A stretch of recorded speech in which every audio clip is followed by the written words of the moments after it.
Living a better life than Mo, man. Mo's in cell block H right now. Listen, I came dressed appropriately. You know what? I felt like today I might be coming with some takes that y'all feel are criminal, so I felt like I had to wear the part. I didn't realize we were wearing our Halloween costumes for this segment. I'm on my Akon right now, locked up. What's up, everybody? This is MLS, and we are going to get you all set for match day 10. We've got Bradley Wright-Phillips here in studio, alongside myself, Jillian Sakovits, and Sasha Kleshton, and Mo Adu joining us as well. Sasha, we haven't seen you since you got bounced from Open Cup. Did we give you a week off for rehab after that? What happened? I took 1 week off to get the body right. Then I took 1 week to go skiing with the family, but I'm back, baby. Living a better life than Mo, man. Mo's in cell block H right now. What time you going on the yard? Listen. I came dressed appropriately. You know what? I felt like today I might be coming with some takes that y'all feel are criminal, so I felt like I had to wear the part. You know, I came dressed the part. Prepare for that, all right? When'd you come up with that, Mo? The boy's sharp, all right? Yeah. All right. Let's talk about one of the newest rivalries in Major League Soccer, the rivalry in the Midwest. Sporting Kansas City taking on St. Louis City, and we all know revenge is going to be on the minds of St. Louis City. They had one up on SKC during the regular season, but it was during the playoffs that SKC, the 8th seed, bounced St. Louis, the top seed in the Western Conference, out of the 2023 MLS Cup playoffs. So we will see how it all fares come this weekend. Two teams off to an okay start, but neither spectacular. So who needs 3 points more on Saturday, Brad? I'd say St. Louis. I say that because of the season they had last year. They were unbelievable, maybe punching above their weight. But then when you come to this season, they sit 8th in the league. They've not won a game away from home. They've only won 2 on this season. I don't think that's good enough from this St. Louis side. I think they may regret some of the players they lost. I think particularly in Jared Stroud, Giacchini, that's 21 goal contributions lost. They haven't been sharp in front of goal, and I just think having got knocked out by a team that they outperformed through the whole of 2023, they'll be looking to, set an example in this game coming up. Yeah, but Brad, you just talked about St. Louis not winning a game on the road. My concern, and why I think this game is more important for Sporting Kansas City, is their home form. They've played 5 games at home so far this season. They only have 1 win to show. Their last 3 home games, they conceded 9 goals, right? And they've only had 2 points to show for those other 4 games that they played at home. So my concern is, yes, St. Louis will be coming into this game knowing that they need to start winning games on the road. They'll have revenge on their mind potentially, but more important than that, Sporting Kansas City have to fix things at home. We talk so much in this league about the teams that go on to have success, the teams that go on to win things. Predominantly, it's because of what they've done at home. And it's crazy because if you just watch these games from Sporting Kansas City, the eye test will tell you they've actually played some really good football. But the fact that they can't see out games, they can't hold on to leads, Sash, I don't know how you feel, but to me, that's concerning. And so a rivalry game at home, in front of your fan base, you got to show up and you got to get the job done. But that's why I'm 100% with you, though. Brad, St. Louis, yes, they need a win because they haven't had a great start to the season, but this Kansas City team needs a win at home desperately. Mo said it, 5 points out of a possible 15 from home. In 4 of those games, they've had leads of 1-0, 1-0, 2-0, and 3-0, and have taken 2 points from those games. That's absurd for a team that we think is a playoff team. Now, if it's mentality or character or just learning to deal with the lead, they've had good starts to games, and you better believe that St. Louis is going to bring it in a rivalry match. No, while I completely understand where you guys are coming from, it's just I've seen Sporting Kansas City get to the end of the season and turn out like we did last season. They'll be okay come playoffs. They will be there. St. Louis, I've only have 1 season of proof from them. They started well. Was that the real them, or is this the real them? So I think they've got a lot to prove to the league, to themselves, that they are actually a good MLS team. I know we're going to get a little bit of flack here real quick just about calling it a rivalry after only 1 season, but you two played in New York. Mo, you played in Rangers Celtic. Can you call something a rivalry after only 1 season? Why not? Listen, if the games give you that, if the fan bases are passionate and buy into it, that's what kind of really makes a rivalry feel like a rivalry, is when the fan bases are so invested and so committed, and then the product on the field kind of coincides with that and matches that. But Bradley, just quickly to your point, listen, I get what you're saying from a St. Louis standpoint, but the reality is we talk about the first half of the season, the start of the season.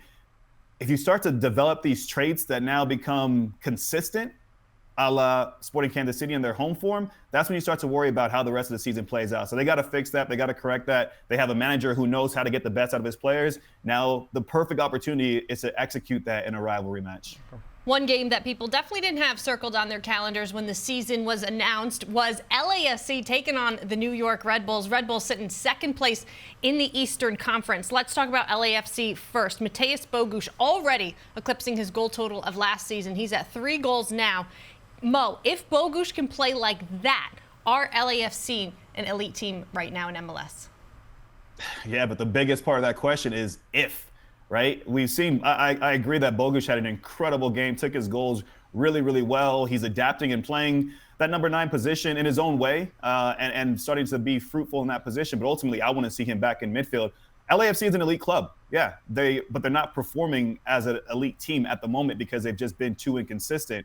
We're talking about Bogusz, but if I'm being honest with you, I think more than Bogusz is we've set the bar so high. We haven't. Denny Bouanga has set the bar so high for himself coming off the season he had last year. He's on 3 goals right now. The reality is he should be double that right now. 6, 7, maybe even 8 goals based on some of the chances he's had this season. So when he gets back to being his best, plus the fact that they have 2 DP spots, we will see LAFC get back to being an elite club because they know how to operate at an elite level in the transfer market as well. My biggest question mark for this LAFC team right now is actually in the back. Jesus Murillo last game is basically at fault for both goals that Portland scores. And you have a guy like Maxime Chanot sitting on the bench who's an MLS Cup winner, is a proven veteran in this league. I just wonder if Murillo doesn't clean up his act soon. He's been so up and down. Some games he's the best player on the pitch, and then the next game it's down. He needs more consistency at the back for this LAFC team. Taylor Twellman mentioned it last show that perhaps teams are starting to figure out LAFC a little bit one-dimensional in their approach, that they like to play on the counter, then wait to see what Denny Bouanga will do. How does that fare, Sasha, for this new look, we'll call them, New York Red Bulls side? Well, I expect the Red Bulls to have a bit more of the possession in this game, which we didn't always say in years past.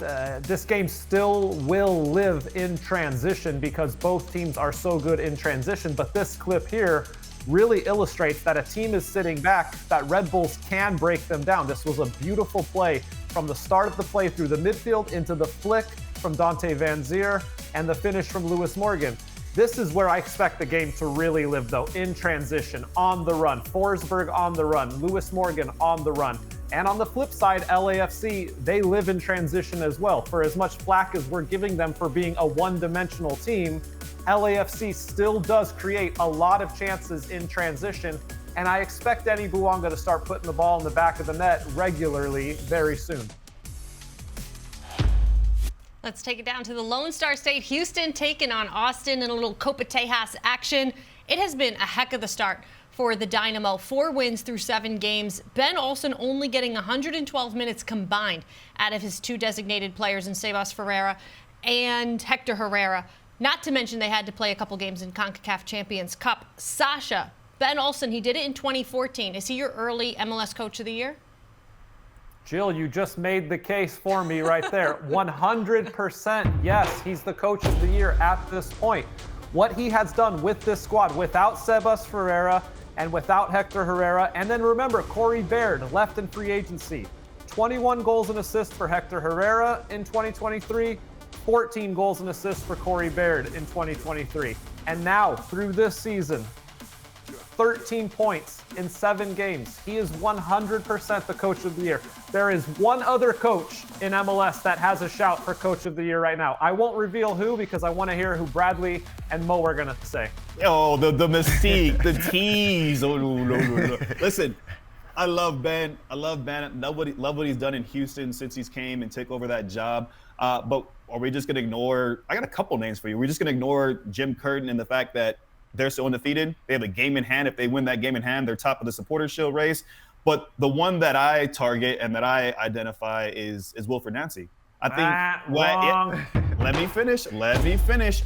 When you look at, I assess a coach based on a few different criteria, but this season in particular, you're MLS Cup champion. So how do you take your team to the next level, right? And what he's done is he's taken them as the furthest that they've ever gotten as a club in CCC, which is now they're in a semifinal. He's had to manage addressing and disciplining one of his top players in Cucho Hernandez this season in a public manner, and they're still sitting fourth in the conference, right? So I look at the way that he's been able to handle multiple competitions and have success in them, and then also being able to deal with personnel, keep the culture that he's created there in just 1 year and some change, and they're still on track to go on and have success this season. So, Brad, what you think? I like you guys could go with, one of those boring names here, what kind of job they've done on, with the situation they're in. So if we're going to do that, I'll say Chris Armas. Go and laugh. That's it. I'd say Chris Armas. I'm not. Mic drop. I'm not laughing. From what he done last season, he took a, pardon? It's a fair shout. Okay. Yeah, he took a team that was, second in the whole league last year. Fifth in the West now. Fifth in the West now. Like, how they done last season to change the culture, the results this season has been amazing. Like, I would like to put Coach of the Year, the team that's at the top of the league, but I have to give it to someone that's Chris. He's had no resources. I don't think he got to bring his coaching staff in with him. So he's doing a fabulous job with Colorado right now. But then wouldn't you have said the same thing maybe about Ben Olsen last year when he took Houston from He was getting our bottom to praise. fourth in the West? He was getting our praise last year, Ben Olsen. Brad, Well, he wasn't even a candidate for Coach of the Year. Final No resources for Chris Armas. Like, I love Chris Armas, but they went out and spent multiple $1 million. Okay, but he couldn't even bring a coaching staff. Who's your magical He went there by himself. Who's your magical answer? The answer is Ben Olsen. The other one is Sandro Schwartz for New York Red Bulls. This is a guy who has no experience in Major League Soccer and has come in, brought in one player, Emil Forsberg. But one player is Emil Forsberg. That's a big player. Okay. That's why he's number 2 and Ben Olsen is number 1. No, we're not giving that to Ben Olsen. Ben Olsen's doing this with nobody right now. Nobody. But this is a team. What did Ben Olsen ever do? What did Ben Olsen ever do to you? I hope everyone in Orange is watching this show and they're taking offense at Sasha calling them a bunch of nobodies. The facts. Nobodies. Wow. Here's somebody He's who's got not his a inmate nobody. orange on. Now he wants to support the Dynamo. Inmate orange. Here's somebody who's not a nobody, and that is the reigning MLS Coach of the Year, Pat Noonan. Cincinnati side going up against Atlanta United this weekend. It's a rematch from 2023's Decision Day when Cincinnati was in first and Atlanta in sixth. Well, now Cincinnati finds themselves in fifth place. Atlanta in sixth, like I said. So, Mo, big picture, is Atlanta better or worse than sixth place in the Eastern Conference? Oh, they're better. They're better than sixth place in the Eastern Conference. How much that's better? For sure. They should be, and I don't know who they knock out of that Miami, Red Bull, Philly, Columbus tier. I don't know who they punch out of that, but they should be aiming to be a top 4 team. Based on the attack that they have, we know that they can score goals. The likes of Giakoumakis, which will be a big bonus for them that he's not going to be playing in the Euros this summer. So barring injury, he'll be available. But himself, Xande Silva, Lobjanidze, Almada, the attack is set. We know they can score goals. Where they went and got better this season was bringing in Schleich in the midfield, and then Gregerson and Derek Williams, Sasha, one of your former teammates, have formed a good partnership in the center back area. Now the question for them is, do they have depth when some of those players are out? We saw this last game against Philly. Second half, they dominated, found themselves up 2-0. At home, you can't drop points there first and foremost. But the Achilles heel for Atlanta United so far this year, we've all talked about it. We're going to keep talking about it until it gets addressed. They have to start figuring out ways to win games on the road. But beyond that, we know going forward, they're elite, and they got better defensively this year as well.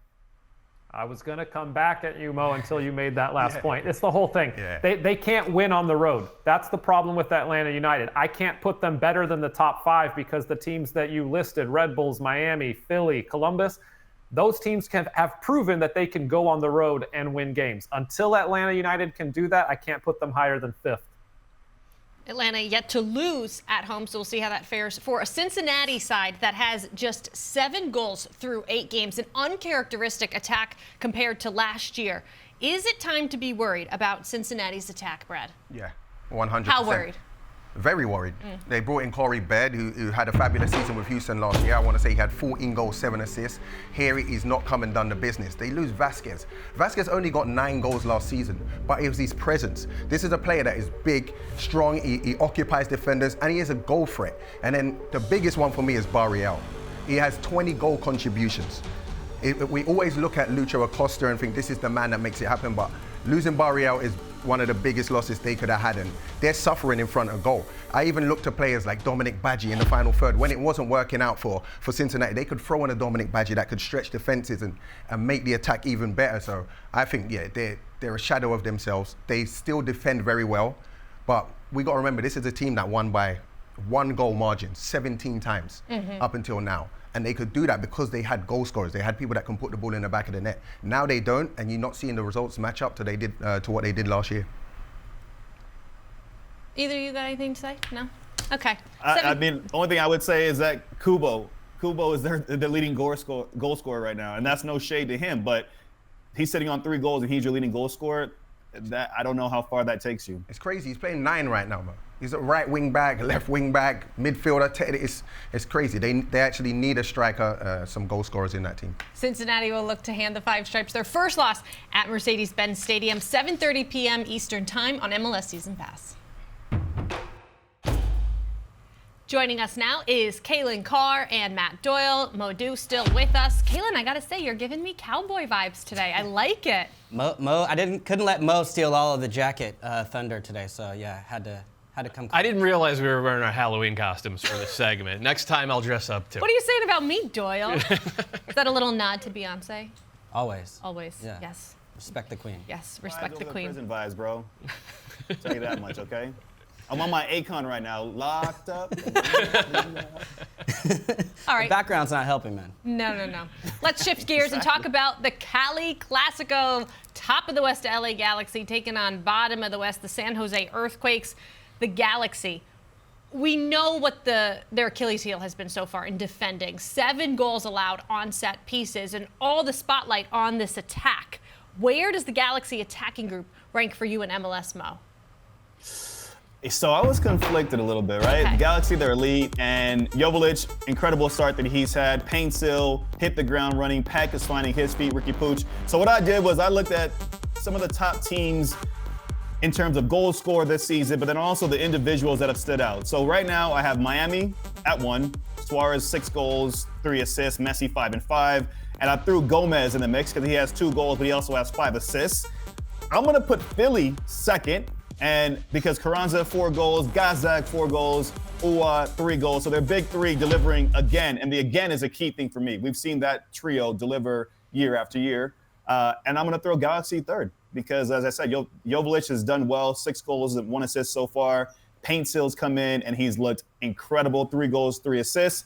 Ricky Puig, 2 goals, 4 assists. So I feel like they're right there. And as you mentioned, Jill, this is why this team is elite. This is why there's so much confidence amongst this group that they can go on and chase some real silverware this season. I know you mentioned that there's guys scoring chunks of goals perhaps at other teams, but the Galaxy guys have 9 different goal scorers this season, most in the West at 17 goals. How much does that change things? I mean, it changes it a little bit, but what's really been working is that it's all running through Ricky Puig. And the way that they have built this team, it finally feels like a team and not just a collection of superstar talent. So it's a cultural overhaul from the top down, starting with Chief Soccer Officer Will Kuntz, giving Ricky Puig guys like Joseph Paintsill and Gabriel Peck to work with, and obviously Dejan Joveljic has been the biggest beneficiary so far. What I'm keeping an eye on, though, is through the first quarter of this season, the Galaxy have been able to get out and run. Puig right now is hitting about 50% more through balls, or long balls, over the first quarter of this season than he has at any other point in his MLS career. And that just tells you that teams are giving Paintsill and Peck space to run into. We saw, especially last week against Vancouver. I think as there is more tape on how this team plays, we're going to see teams get very creative about the way they compress the field and make the Galaxy build goals through possession. They do have the ability to do that. Whether they could do it at a high level without exposing themselves defensively, that is going to be the determining factor as to whether or not this is merely a very good team or a team that has a real chance to actually win something this year. Okay, so where do you have them? In the league, their attack, where do you have them ranked? I mean, they're top 5 pretty easily, way ahead of Philadelphia. No offense, Mo. I don't know where that came from. Michael Uhre, he's not even a starter at this point on a weekly basis. But I like the way these pieces fit. For me, with the Galaxy under Greg, really for the past 10 years, it's can they attack and defend at the same time? It's always been one or the other back since when they were beating you in MLS Cup every year. Ooh, that was tough. I was not expecting that. Every year, just twice. Wow. And I was about to be nice to the Galaxy. I have them at number 2. Behind 2. Second, behind Inter Miami, which is, obvious. But I think second most goals. I started to lean towards maybe Giakoumakis and Almada with Atlanta, and they only feel about 70-80% of their potential so far this year. But I had to stick with the Galaxy at number 2 because I think, as you mentioned, Doyle, the way the pieces fit together. And Joveljic, I don't think is quite the same top-end quality as a Giakoumakis or maybe a Carranza to give Mo a Philly shout there. But I do think that he doesn't need to be because he's getting tap-ins. The way that system works with Paint Still, getting in behind, and then giving them across the box, he's going to continue to do that. And I think as long as he can stay healthy and stay fit, he's going to get some easy goals. The key there is, though, getting in behind. Teams are going to stop letting the Galaxy do that at some point, and that's where the rubber's really going to have to meet the road for Greg Vanney. He is going to have to scheme for this team to get Peck and Pencil into dangerous spots in possession in the final third. If they figure out how to do that, this team is really, really good already. They could be a level above that. It's been Hold on, wait. Before we move on. Yes, go ahead.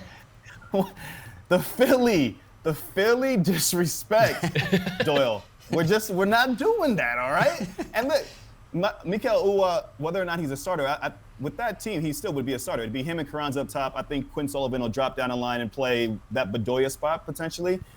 And listen, even if he's not starting, the guy is still finding ways to score goals. 3 goals and an assist already this season. The way that I compiled my list, again, I took the top 3, or not the top 3, but who I would deem as the most important components in a trio type setting for those respective teams. So for Miami, again, Suarez, Messi, Gomez, Philly, Uhre, Carranza, Gazdag. They've delivered 4 goals, 3 goals. And we've seen them over the last 3 seasons, 2.5 seasons, consistently hit the numbers that they need to hit for Philly to be in contention for whether it's chasing Eastern Conference or chasing a supporter show potentially. Takes like that are why we had to lock you up and keep you away from polite society, Mo. Somehow this became about the Philadelphia Union. One team that is not happy with the way that the season has gone is the LA Galaxy's opponent this weekend in the San Jose Earthquakes. 7 losses through 8 games. This has to be, if not their worst start, close to one of their worst starts ever for the Quakes. Doyle, give us something when it comes to San Jose that can excite the fans. I mean, the only silver lining right now is that Nico Chikira, since he's gotten into the lineup, has made the team look a little bit better going forward in attack. I think Christian Espinosa is getting the ball in better spots. I think Pellegrino's been better on the left side, and I think Jeremy Ebobisse and Preston Judd have both looked better. And when you look at the body of work that Chikira is starting to put together as an 18-year-old, I actually do think it compares favorably to guys like Jack McGlynn, Brian Gutierrez, Diego Luna, young, homegrown, creative, attacking midfielders that we see winning starting roles elsewhere in MLS. Now, it's going to be on Chikira to improve his final product, and it's going to be on Chikira to improve his contributions defensively. If he does that, we're talking about a long-term answer as a number 10 for San Jose, but it is the slimmest and dullest of silver linings for the Quakes right now, who have just 1 win and 7 losses in 8 games. It has been grim in 2024. Let's talk about another number 10, and we'll never use the word grim or dull when discussing him. Lionel Messi's Inter Miami taking on Nashville SC this weekend.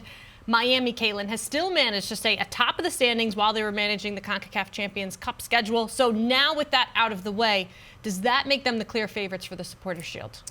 No way for me. I just think with the injuries, Jordi Alba's out. You think of Messi has already missed time this season. The amount of competitions that they're going to be going for. I think they're going to want to defend their Leagues Cup final championship last year. And, that's the big thing for me is I don't even think they should care about the Supporters' Shield. If they put any of their resources towards this, I would be shocked because the most important thing for this club is being defined by title. And for me, this is still the least important of the bunch. Yeah, I always say I'm going to get away with this while the Red Bulls guys are not on this segment. But the only people that really care about the Supporters Shield for me are the ones that win it. And I tell you, Doyle, I know you're against this. Matt Doyle cares about it. He's There's never won smoke it. coming out of my It ears has grown right now. with time as far as importance, but still in Major League Soccer, it's about MLS Cup. That's what it's about. Leagues Cup came off. I think Messi's going to want to defend that title as well. And then CONCACAF Champions League, the way it didn't go well for them, I think it's going to be even more. And the way they were treated a little bit, going against Tigres, the way those fans really kind of got after it, I think that's going to up the ante a little bit even more. But I really don't think they should put their resources towards Supporters Shield, because at the end of the day, this team, more than any team in MLS history, is defined by hardware, and for me, that's the least important one of the bunch. It's the most important one of the bunch. That's fine. We're going to disagree about this forever. I'll just say that they just played the toughest segment of their schedule this year, and they are currently atop the Supporters Shield standings. So they might win it by accident, then. It's never an accident when Messi's involved. We can agree with that. Supporters Shield by accident. I kind of like that. It's been rough goings, though, for Nashville SC. One win on the season, but with names, Mo, like Hani Mukhtar, Sam Surridge, when Walker Zimmerman is fully healthy. Is this roster good enough to compete for trophies? I don't see it. I don't see it. And part of it is they're in the East, right? And the East, every team seems to be improving at a pretty incremental rate. You know, you look at the way that Atlanta bolstered their squad. Inter Miami, obviously, it goes without saying. Red Bull have taken a step forward with Lewis Morgan being healthy, and then you bring in Emil Forsberg. And so I look at this Nashville roster, and if Hani Mukhtar is not doing Superman-type things from a number standpoint, from a goal standpoint, from an assist standpoint, I don't know who else I look at on this team to say, yeah, I can depend on them to either score goals. Sam Surridge hasn't convinced me just yet. And then the depth of this team, without Walker Zimmerman, Shaq Moore's missed some games, the back line just does not look the same. So there's still, in my mind, some top-end pieces away from really being in contention to getting to another Leagues Cup final, for example. I think that would be quite the stretch for them. It felt like last season Nashville SC was waiting on the summer transfer window to make moves, and then there would be another discussion. So we'll see how that happens again this year for Nashville SC. Another game going on this weekend is a rematch of the 2015 MLS Cup. Columbus hosting Portland. Columbus, clearly they believe, and they believe in their manager, Wilfred Nancy. And yes, Mo, we know you believe in Wilfred Nancy as well, locking him up to a contract extension this week. But they've had 4 league games now without a win. Yes, they moved on in CONCACAF Champions Cup.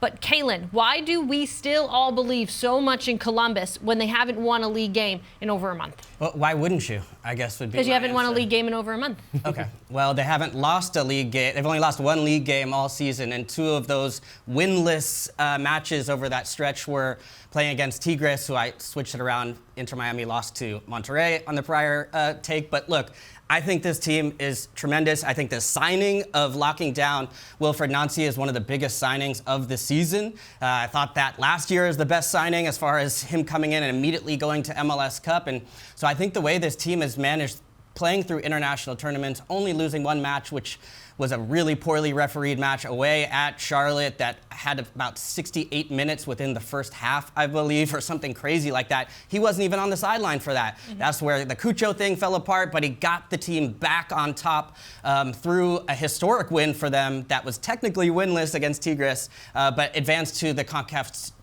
Champions Cup semifinal now. So I think this team is only going to click further into gear as the season comes, especially now with the security of knowing Wilfred Nancy's around. He's not going to Europe, at least in the near future. So I think that kind of security, the way this team has been so far and the way they play, even rotating minutes, they were down to their 3rd-string goalkeeper. They took the JV team to RSL this past weekend. A good RSL team. That's and they got a scoreless draw. And that's because the identity of this team from numbers 1 through 30 on this roster, from Cucho Hernandez down to Taha Habrun, who made his debut this past weekend as a number 10 from the academy on the road against a good team. Everybody buys in. That's why we're still going to be bought in. Until they give us a really good reason not to be bought in, I think we're all going to be Columbus Crew's fine.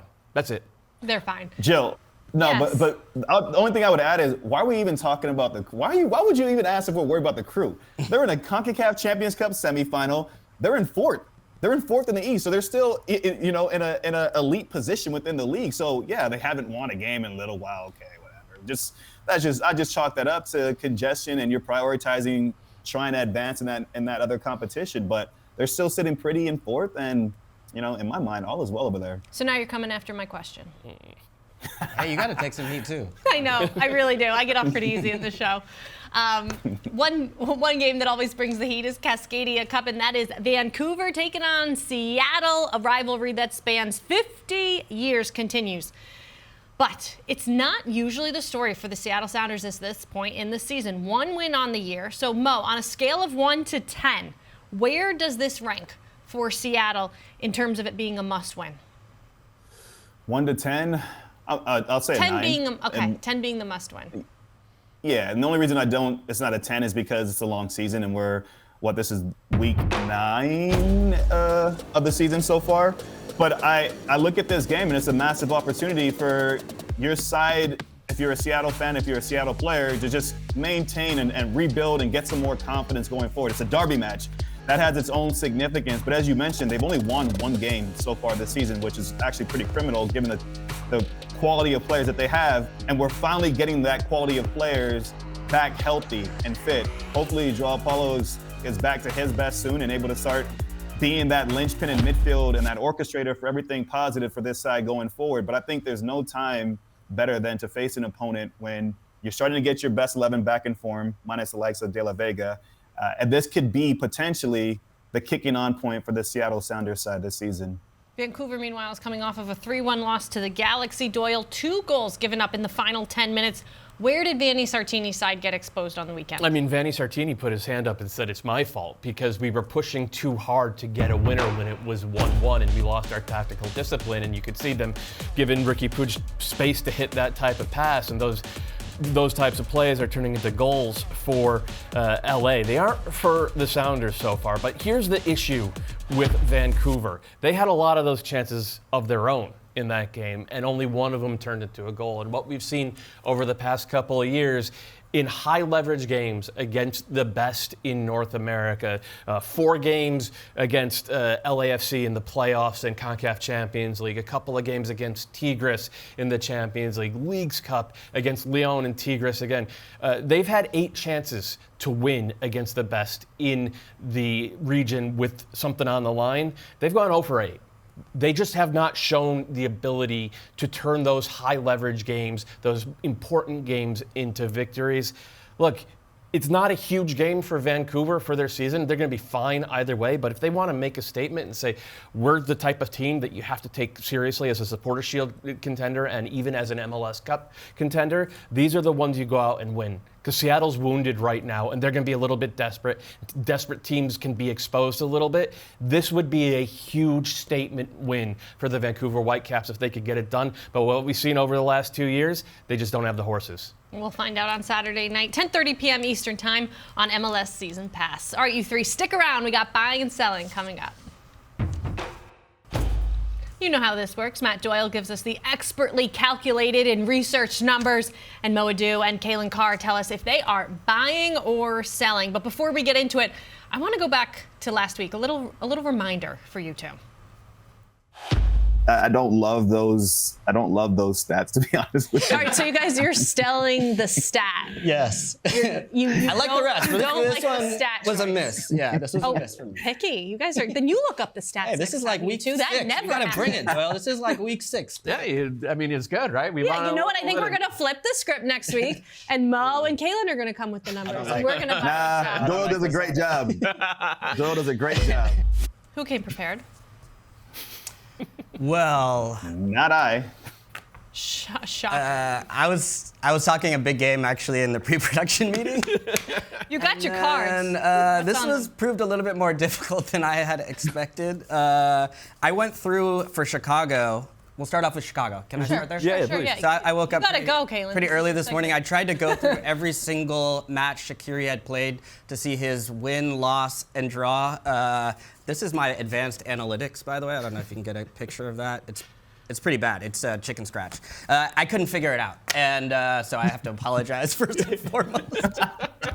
I tried my best, but I do want to pass. We'll just play the eye test then. Forget this. I called their last match against Red Bull, and Shaqiri played the full 90. They were up a man for the entire second half and the end of the first half, and he faded as time went on, and it got me thinking, Shaqiri is his time as a starter. It's the last year of his contract. Should he be more of an impact sub off the bench? So that's what I want to sell you guys, because it's the question I've been asking from watching Chicago and doing a couple of other matches. Maybe as a game changer off the bench where he's fresh, because he faded as they went on when they needed him to step up. Excuse me. The assignment was to do Doyle's job, not mine. Not mine. In the question asked. I'm coming for I'm the one who asks the questions without the numbers. That's not Doyle's. But well, I didn't have any proceed. numbers, so that's better than Mo. Proceed. Proceed. What do you guys think? I mean, Shaqiri as a super sub. No, I like it better than Shaqiri as a starter because Shaqiri, what he brings to the table ostensibly in attack, he only brings it in like very discreet instances. He doesn't drive a game forward time after time after time, and he doesn't orchestrate, which is what you want as a number 10. What he still is very good at is attacking against a scrambled, tired defense, and we've seen that occasionally in Chicago. So it makes sense to use him as a super sub, whether it's chasing a game or whether it's trying to kill a game off. And I know that is a little bit counterintuitive, but what we've seen of the Fire so far this year is that they cannot kill a game off defensively. So they need to keep going forward and trying to create more goals. And I also think it's just, Brian Gutierrez is a better player right now. He's just a better soccer player. So like just, rip off the Band-Aid, make him the number 10, build the attack around him, and fit Shaqiri in where you can, because it hasn't been working the other way around. You buying Shaqiri as a super sub, Mo? I'm buying the idea of putting that out there because it'll piss him off, and then that's how you get the reaction that you're looking for out of him. Or invite him to Miami, right? There you go. I'm buying that part of it. I'll keep it nice and sweet. What about the opponent, Doyle? We'll give you your job back because I'm not buying what we just put out there. What do you have with RSL? Our number 7. Even Doyle hated that. Diego Luna, who's been so good over his couple of years at RSL, he only has 7 touches in the box so far in 2024. That's 221st in MLS. It means he's getting about 1.2 touches in the box per 90 while playing on a left wing of that 4-2-3-1. Last year, he was at over 3 per 90. And part of it is the switch to that formation, because the way the 4-2-3-1 plays out is Luna comes inside. He tucks into the half space to be a playmaker. And the number 10, Matty Crooks, he pushes forward and gets into the box, trying to get onto the end of little slip passes and through balls. But part of it is like Luna's just got to be more dangerous. He's got to do better at reading the game. He has to do better at understanding how he could be more dynamic and goal dangerous off the ball, like he was last year during that playoff run where he kind of broke out as a player and put himself into the conversation of the best young players in all of MLS. You buying that, Kalen? I'll buy it. Yeah. You like the number, Kalen? I did, yeah. Yeah. He loves the numbers now. I've learned my lesson. A for effort, Kalen. I gotta say, I didn't give you enough credit. No, I've learned my lesson. I don't want that gig again.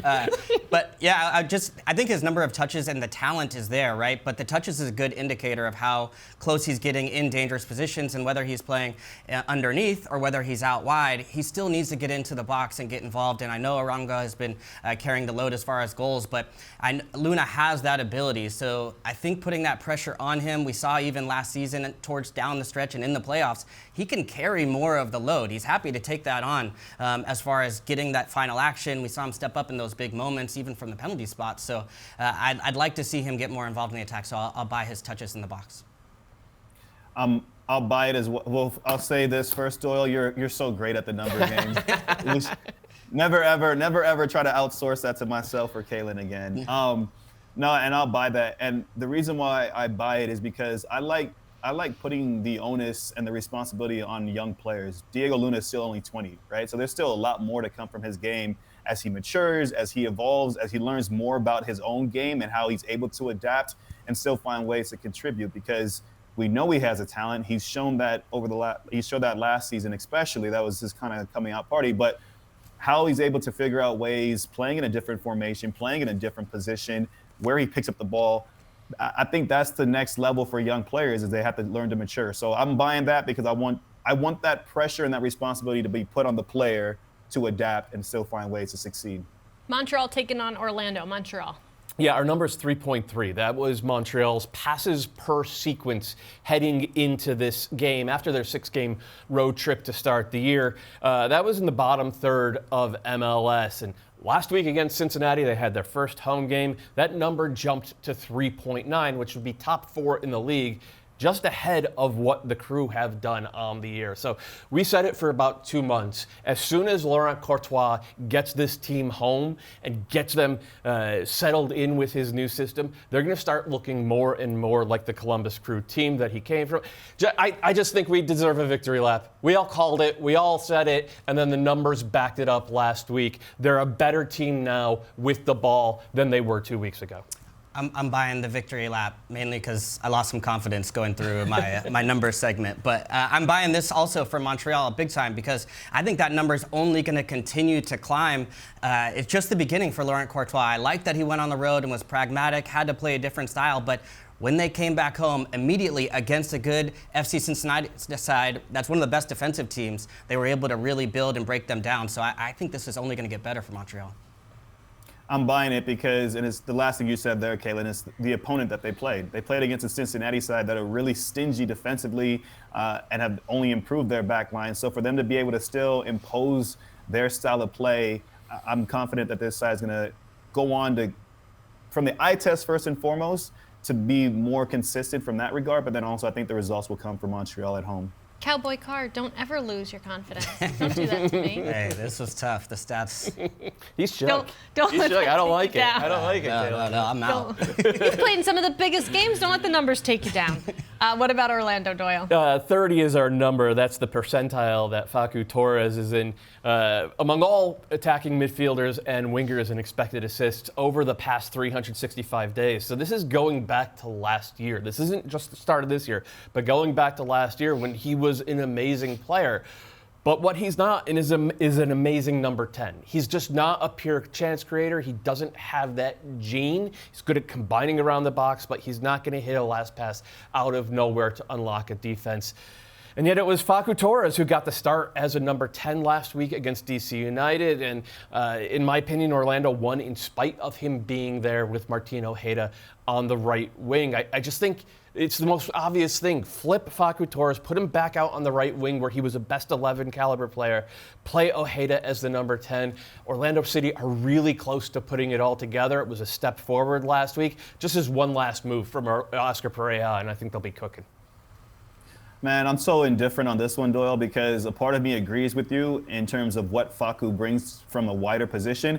But the only reason I maybe am not buying it is just because, to me, it felt like Oscar Pereira almost in a desperate position of, we've tried so many other things and it hasn't yielded the result that we want. Let's just go ahead and roll this dice and try playing Torres through the middle. I do agree, though, so that he is better from a wide position. I'm not sure that Ojeda is the answer at the number 10, to be honest with you. So I think I'm not buying.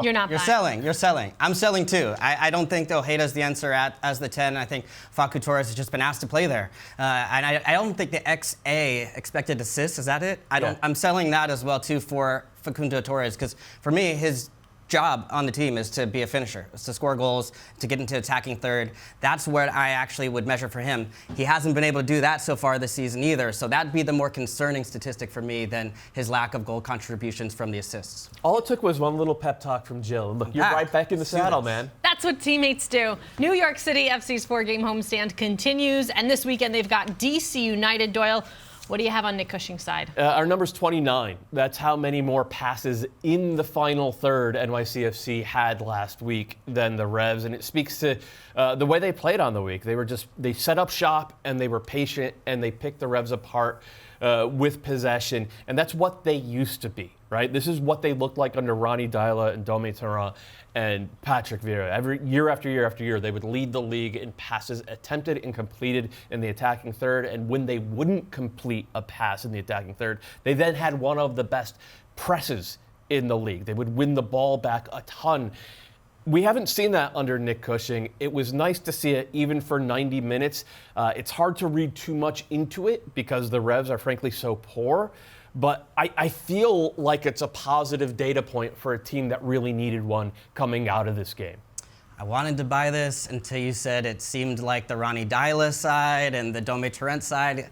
I don't see that happening. I don't see that style coming from them either. But I do think it's positive. At least we talked about them coming back home. And I think that's the big difference of why those statistics are looking that way, is getting back to their home field on that small pitch where they can control, dominate the field tilt to put it in their end. And then they finally got some goal contributions from some players around that desperately needed confidence, so it wasn't just Santi. So what did we say, 7 points last week, Jill? Yep. That was the mark that I set? You wanted 7 points of a possible 12. I wanted 10. I wanted 10. Going against a weak New England side, they took advantage. All right, so they're off to a good start. No, I'm not buying it. No. I need to see more. They have what, 3 more games at home in consecutive games at home? Okay, give me some results there. Give me a little bit more consistency in terms of your style of play and those results. But at this point in time, no, I'm not putting my money on the line to buy this. Okay, Mom. DC.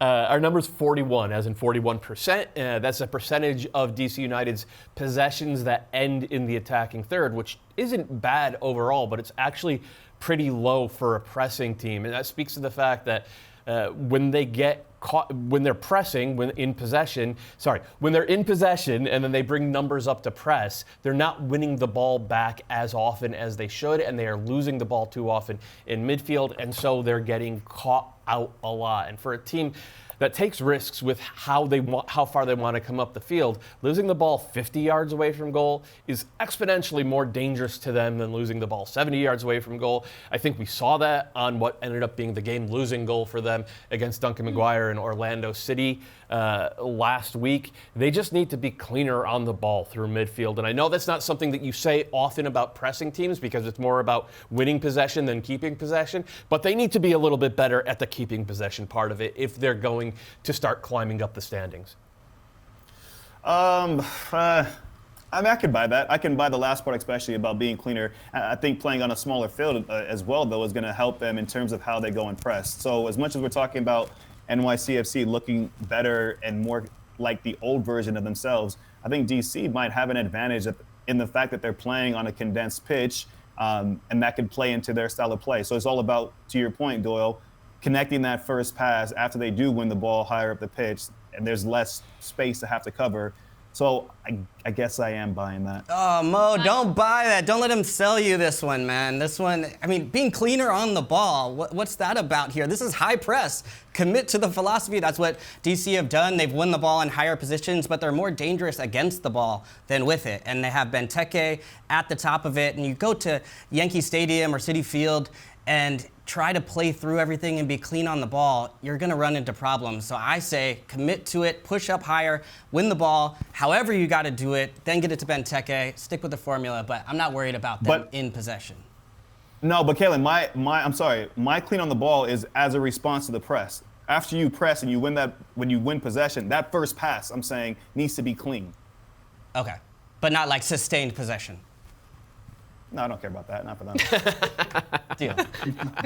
Our last match is 2 teams that are ranked 7th in their respective conferences, Charlotte and Minnesota. Doyle, start us off with Charlotte. Yeah, our number for Charlotte is 60. They're in the 60th percentile is where Patrick Agyemang is in terms of non-penalty expected goals over the past year. You know where the guy he's competing for minutes with, Enzo Capetti, is? 19th. It has been really bad from Enzo Capetti, and I know that there has been frustration with Patrick Agyemang because of his inconsistent finishing, but I trust the guy who's finding chances to eventually start putting those chances away, and especially after last week, I say ride with the young kid. Keep giving Patrick Agyemang minutes. As long as he finds chances, I'm convinced that he's going to end up doing the right thing and putting the ball in the back of the net. Yeah, I'll buy that. And I think the pressure is going to start to fall a little bit more on Abada, who I thought looked really good in his first appearance with them. But I'll go with Agyemang as well, because even the part where I saw Copetti come in and from the start, and his best moment was challenging for a ball or a knockdown that Vargas ends up to finish, Agyemang can do that. He brings that physical profile to the field and then is creating opportunities. He got the late goal as well, too. So I think he's got to start in this next match and get his opportunity. I think he's earned it. I'm buying it as well.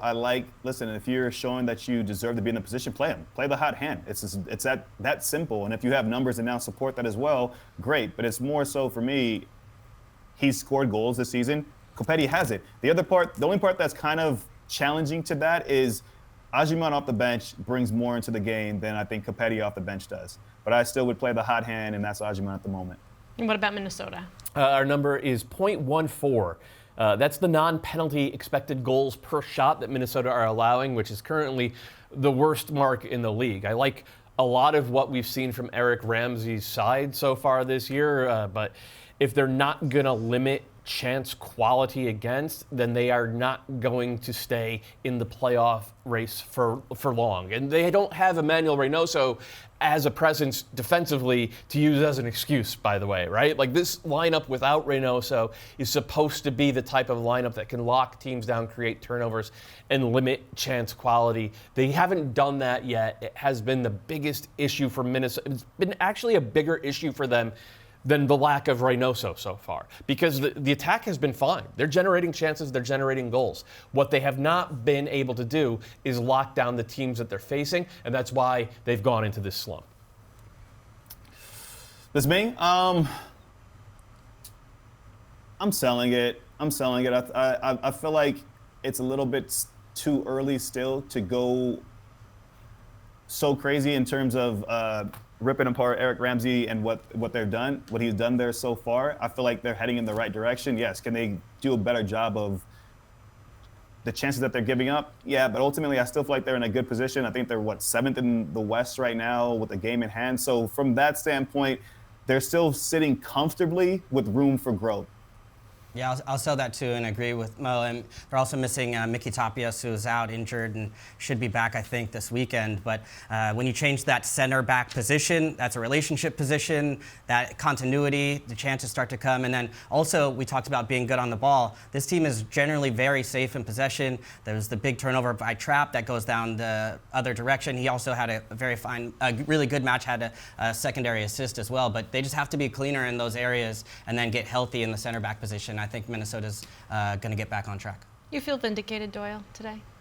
You know what? I kind of want Kalen to bring a number next week. So give him another shot at it. Oh, right? No. It's Mo's turn now, man. You're up. Well, for the record, Kalen, you didn't bring a number. Yeah, you brought a thought. I was doing the research, but I need to get like your database or something, man. I don't know where you find these. And Mo's silent. Okay. He doesn't want I was it. really trying to hide from this. Listen, I've already made my statement. Doyle, you are the man. Your numbers were on point today. I loved them. Long may they continue. Before we say goodbye, it is debate time for Bradley Wright, Phillips, Sasha Clutchton, and Mo Adu. And I want to talk about what Phil Neville had to say after Portland's 2-2 draw to LAFC this past weekend. He had some big words for his number 10. Take a listen. Super proud with the way that they played, and I think in Evander, I think we've got the best player in the conference at this moment in time. He's playing incredibly well. The difference between good players and really good players is that really good players make others around him make others around them look better, and Evander does that. You think about the games where we've been successful is when he's grabbed the game by the scruff of the neck and then everyone else gets comfort from him. And I think that's a sign of a leader. And that's why I gave him the captaincy last week, is because I thought without being sort of like shouting and we say shouting and bawling in England, like shouting and screaming, he does his actions by his body languages, by his efforts, by his control on the play, and it gives everybody else real composure around him. And like I say, I don't see a better number 10 in either conference at this moment in time than Evander. That's how highly I rate him, and there's some good number 10s in these conferences. Doesn't see a better number 10 in either conference. No, Sash? No? Well, I make him right. Absolutely not. What? I make him right. I think Evander's playing better than most creative players, or all of the creative players right now. With Messi in the conversation. Messi is probably the only player outdoing it numbers-wise. Okay, let's take Messi out of the conversation. So you agree? For talent alone, he's unbelievable. We saw this last year. He's a very good player. Now, in each of the games this season, he's had a goal and an assist. He's MVP quality to me. He has those attributes. If he can do this consistently all season, this is someone you got to look at for MVP, depending on how Portland do. I don't know why Sasha's so confused there. I don't know what I'm missing. I'm not confused. I watched the games.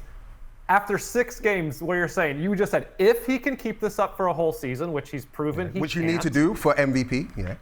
You need to do for MVP, which he hasn't done yet. So he's not even the best number 10 in his conference. I'd rather have Ricky Puig as my number 10. Ricky Puig this player season. Who actually controls the game. Remember, gets it's this more season. touches on the ball. Changes the way everybody else on the field has to play that he's playing against because he can pick the ball up, dribble past people. Yes. This season, yeah. Look at the numbers. Do you think they're so far off from what Evander is doing? Ricky Puig has got like 2 goals and two goals, 2 assists. Hey, Evander's there on the bottom of the screen, 4 and 3. He's outplaying all of these guys. Go look up what Ricky Puig has done and look at where they sit in the He's table. also created 18 chances. So if he had a Suarez in front of him or a Jovic, we're talking different numbers, even higher. Sasha, someone did their research. 18 chances created. I'm watching that. But Brad, that last point is null and void. If he had a Suarez in front of him, if you put a Suarez in front of almost any playmaker in this league, they're going to be top tier. But listen, I like Evander. I think this season he's shown well for himself. In the moment, he's balling. He's doing well. The biggest thing for me is to Sasha's point. And it's actually, I'm going to use something that you said in a previous show. Are we prisoners of the moment? Because we're getting super excited. We're getting super hyped on what he's doing right now, which is fair play. But I look at other guys. I look at Almada. I look at Daniel Gazdag. I look at Lucho. I look at Carlos Hill. Guys that have shown over numerous seasons. Hani Mukhtar, over numerous seasons that they can deliver when their team needs them most. Yes, some of those guys are not having started the season off in the same form that Evander has, but I think the biggest thing for Evander is you've got to show that throughout the course of the season. So is it fair to say that is it fair to criticize him and chop him down just because he hasn't played that body of work yet? No, maybe not. Right. But to say that he's better than some of these players already, to me, I think is a little bit of a reach. And one more thing for you, Brad. Tell me this. Tell me this. If those names that I listed, Almada, Lucho, Carlos Hill, Ricky Puig, even Ryan Gauld, right? Voila. If you're building your team, I picked him because he's from Vancouver. If you're building your team, who are you taking? Any of them or Evander? Right now, Evander. Who? We're talking about now. We're talking about. This is what you guys do every week. Every week is like, we're talking about. I'm using your words. I'm using your words. I'm talking about this prisoner season. Of the moment. This season, he is playing better than all of them. So you want my jacket because you a prisoner right now, right? You a prisoner right now. You're talking about what? You're talking about what Ricky Puig and these guys have done. What we've seen. I'm talking about this season. This season, Evander is out. He's out producing all of them. Number one team in the West. You're looking solely at numbers. And listen, this again. Let me not. What are we going to look at the end of the season? But let me not come across where the teams are at, position-wise. And the numbers, right? If his team's nowhere near a playoff team, then we won't be talking about them nowhere. Then we won't be talking about it. But they're not a playoff team right now. But the numbers will come into it at the end of the season, yes or no? What did Carlos Hill have last? What did Carlos Hill have? But the eye test will also come into play as well because 100%. There's certain things that Ricky Puig does in a game where he may play the pass before the pass, right? That opens up the game, and now Peck is on the ball assisting Paintsill, or Paintsil's on the ball assisting Jovic. Or he might run into the 6th spot crying and getting frustrated. He could also do that. So, Can I just ask a question here? In watching what Phil Neville had to say, regardless of where you actually rank Evander, this is a guy, he's a Champions League winner. He's played for guys like Sir Alex Ferguson. He's played alongside guys like David Beckham, Ronaldo. He knows how to manage or be around big personalities. How much of this was a message, perhaps, to Evander? Because he knows if they don't want to be 10th in the West, they're going to need Evander to perform, of trying to up Evander a little bit. 100%, Jill. He's doing a fantastic job of massaging the ego of his superstar, which is what a good coach does. Exactly. You got to sit next to Brad and make him feel good for the 5 minutes leading up to this show to make sure that he actually smiles during the intro. But listen, he's doing a great job. He's making sure Evander knows that he is the key to this team, which he is. He's by far their best player, their most dynamic, and he's entertaining. When you go to Providence Park or, the stadium in Portland to watch him play, it is entertainment. Brad and I sat in the green room watching that game, grabbing each other, laughing, enjoying the way that he played the game. So he's been awesome. I'm not trying to disparage him at all. I just think I'd rather have Ricky Puig on my team. And all I'm saying, go on. Go ahead, Brad. No, I was just going to say, because before Mo tried to put words in my mouth, I'm not saying he's better than all of them. I'm saying this season, with what Phil Neville said, I cannot argue with him. I think he has a point. And when I look at Evander, I see MVP attributes and qualities.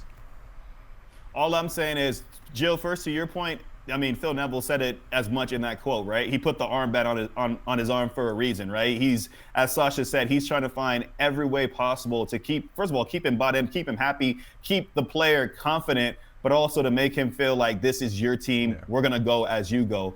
But, and again, I don't want to seem like I'm salty or I'm hating on Evander. I think he's a baller. But Brad, where I started is where I'm gonna finish, and it's with your quote. Are we just prisoners of the moment? Is all I'm saying. You can't help yourself. I hope prisoner thing today. I hope when the summertime rolls around, we're still singing Evander's praises, because I think he has a skill set to be a top tier player. Yeah. But it's just, I want to see it consistently throughout the course of a season. That's all. Can we move on? We'll talk about Evander again in a few weeks, I promise. Let's talk a little bit about Leagues Cup. We are now less than 100 days away from the 2024 edition of Liga MX and MLS in a World Cup style tournament. Of course, we can all remember how it went down last season. Messi, Inter Miami, the title. So with Miami looking to defend it this year, we want to know, Sasha, right now, who are your favorites for Leagues Cup come the summer? Cool. It's a great question, Jill. First of all, I'm so excited for Leagues Cup to start. I think this tournament blew us all away last season, but here are my top three. I'm going to start with number 3 and work down to who I think is going to be the defending champion. Number 3, CF Monterrey from Mexico. This is a team that has depth, that has high-level talent all over the field. I'm talking about Aguirre, Arteaga, Gallardo, Meza, Romo, Canales, Berterame, and big Brandon Vasquez up front to put the ball in the back of the net. I think this team will go a long way. I can't argue with that. They would have been in my top 3. I'm okay with it. Yeah. Okay, number 2. The biggest club in North America is Club America. This is the team that's the defending champion in Liga MX. They sit first in the table again. They just knocked out the New England Revolution in CONCACAF Champions Cup by an aggregate score of about 20-0. I think this team also has very high-end, top-level talent that can lead them very far in the tournament as well. And I have 2 Mexican teams in my top 3 because of the way last season went when we had 3 of the final 4 teams be from MLS. I think the Mexican teams come with a point to prove this season. So who you got at Man, number 1? I want to argue so bad, but you gotta wait to I see. like it. I got to see Club who's America, won. Okay, number 1. I mentioned it early. It's the defending champs, Inter Miami. They are a tournament team. Messi, Suarez, Alba, Busquets, top-level talent. But this is the main reason. Messi, in his last tournaments that he's been healthy for, 2021 Copa America, gold medal, 2022 World Cup, champion, 2023 Leagues Cup, champion. Yes, he got knocked out of the U.S. Open Cup in the final because he was injured and didn't play. Got knocked out of CONCACAF Champions Cup, injured and didn't play in Leg 1. If he's healthy, that's your defending champion. They're going to win it again.